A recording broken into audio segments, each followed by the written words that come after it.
Instagram is changing how its feed works. Instead of showing users the most recent posts in their network, the photo-sharing app says it will now be favoring relevance over timeliness. Relevance to whom, you might ask?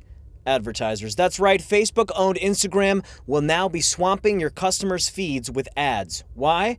Because micro-interaction-hungry, commerce-horny robots know your customers better than they know themselves. Not surprisingly, users are furious, but it's okay, because it already happened to us on Facebook, so we should all be used to it by now.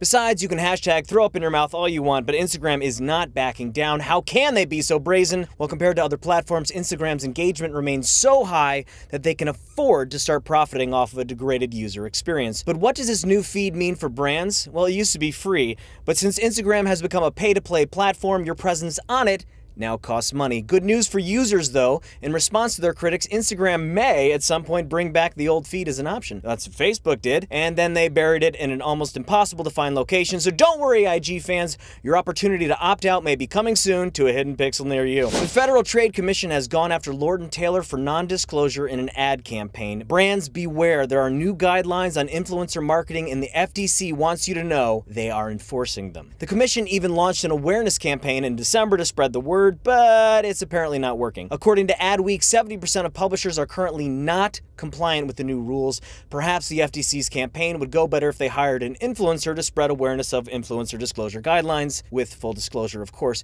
Instead, though, the FTC is stepping it up by loudly promoting this first batch of settlements to show marketers they're super duper serious. The Lord & Taylor campaign in question paid 50 influencers to post photos of themselves wearing this dress. It was hugely successful, reaching 11.4 million Instagram users and driving 320,000 engagements, equal to over $1.4 million in earned media value, and Lord & Taylor sold out of the dress that weekend. The only problem, it wasn't clear enough that these influencer posts were ads. Lord & Taylor asked the influencers to hashtag the clothing line Design Lab, as well as the L&T account in their posts, and they thought that would be disclosure enough, but it is not. So listen up, brands. If you're compensating an influencer for influencing their influencees on your behalf, just label it correctly. Doing so is free, and getting fined by the FTC is not. Brave Software, one of the makers of widely used ad blocking tools, has just received a cease and desist letter signed by 17 publishers, including the New York Times and the Washington Post.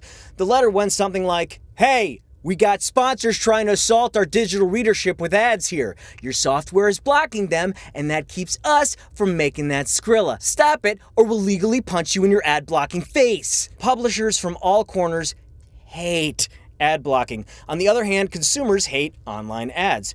In the poetic words of one Reuters survey participant, online ads are obtrusive, obnoxious, annoying. Turns out consumers want better ads. Instead of attacking the ad blockers, publishers should start targeting the medieval scourge of interruptive ad spewing that makes us all want to go take a shower. Fortunately, the industry is slowly waking up to that sentiment, and marketers are beginning to shift their sights to the promised land of native advertising. So are marketers finally getting the message? Well, given that banner ad sales are expected to increase from around $13 billion this year to over $17 billion in 2019, I think for now, the answer is no.